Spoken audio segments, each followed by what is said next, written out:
सदन में जो उनका आचरण है, अगर मुख्यमंत्री के तौर पर विपक्ष में कोई ऐसा करेगा तो वो अब क्या करेंगे, क्योंकि उन्होंने पार्षद रहते हुए सरकारी संपत्ति को नुकसान पहुंचाया, माइक, पोडियम सब तोड़ा हुआ वायरल वीडियो है। सो मैंने उनको नसीहत दी है कि अब ये जो चीजें आपका पीछा नहीं छोड़ेंगी, चैलेंज अंदर और बाहर दोनों रहेगा। आइडियोलॉजिकल लड़ाई उसके साथ थी, है और रहेगी, और अगर कहीं लगेगा कि वो चूक रही हैं तो हम पीछा नहीं छोड़ेंगे।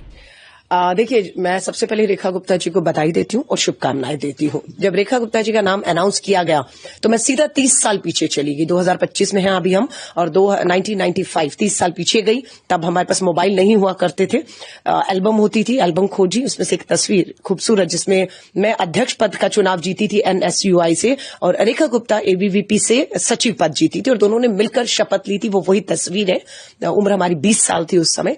तो शपथ ली हम लोगों ने, एक साथ मिलकर काम किया। आइडियोलॉजिकल लड़ाई उसके साथ थी, है और रहेगी। उस समय भी होती थी। वो अखिल भारतीय विद्यार्थी परिषद से तीनों जीते थे, मैं अकेली अध्यक्ष जीती थी। तो RSS के लोगों को लाना, लेक्चर करवाना उस विचारधारा को जिसका हम बिल्कुल विरोध में खड़े रहते हैं, खड़े हैं। हम गांधीयन को, आइडियोलॉजी के लोगों को लाकर हमारे अपना लड़ाई जो है एक संघर्ष रहता था। लेकिन मुद्दों पर जब बात आती थी तो रेखा और मैं एक अंडरस्टैंडिंग होती थी कि दिल्ली के मुख्यमंत्री मदन लाल खुराना जी हैं और देश के प्रधानमंत्री कांग्रेस से PV नरसिम्हा राव जी थे, तो सेंट्रल यूनिवर्सिटी है तो मिलकर करते हैं। तो हमने मिलकर काम भी किए।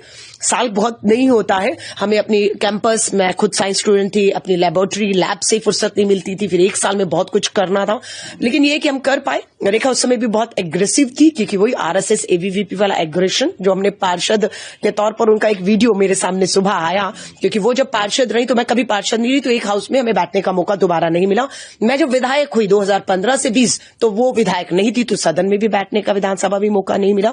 अब वो पहली बार विधायक बनी है। लेकिन उनका जो वीडियो मैंने देखा तो मैंने उनको शुभकामनाएं, बधाई तो दी है, लेकिन नसीहत भी दी है, क्योंकि उन्होंने भी शायद नहीं सोचा होगा कि वो सीधा पार्षद से पहली बार विधायक बनेंगी और मुख्यमंत्री हो जाएंगी। लेकिन सदन में जो उनका आचरण है, अगर मुख्यमंत्री के तौर पर विपक्ष में कोई ऐसा करेगा तो वो अब क्या करेंगे, क्योंकि उन्होंने पार्षद रहते हुए सरकारी संपत्ति को नुकसान पहुंचाया, माइक, पोडियम सब तोड़ा हुआ वायरल वीडियो है।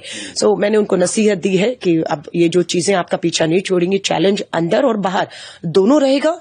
मैं महिला कांग्रेस की राष्ट्रीय अध्यक्ष हूं और दिल्ली मेरी है। मैं बार बार कहती हूं, दिल्ली में बेटियों की सुरक्षा, महिलाओं की सुरक्षा एक महिला मुख्यमंत्री की प्राथमिकताओं पर होनी चाहिए। रेखा जी मुख्यमंत्री हो गई हैं, स्वाभाविक है उन्हें पूरी सुरक्षा मिल जाएगी, लेकिन उनकी प्राथमिकताओं पर दिल्ली की हर बेटी की सुरक्षा होनी चाहिए।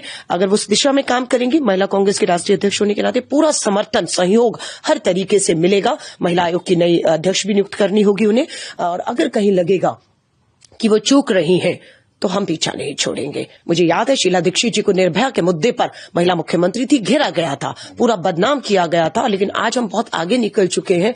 आज कोई इफ एंड बट नहीं, केंद्र में उनकी सरकार, गृह मंत्री, पुलिस, LG सब उनके हाथ में है, और वो कर सकती हैं, करेंगी तो बेहतर है, क्योंकि वो कामयाब होंगी तो दिल्ली कामयाब होगी, क्योंकि मुख्यमंत्री हैं। वो फेल होंगी तो मेरी दिल्ली फेल होगी। लेकिन चुनौतियां उनको अंदर ज्यादा रहेंगी, बाहर से मुझे लगता है की तुलना में। हाँ, काम नहीं करेंगी तो शायद लगता है कि ज्यादा चुनौतियां उनके पास होंगी।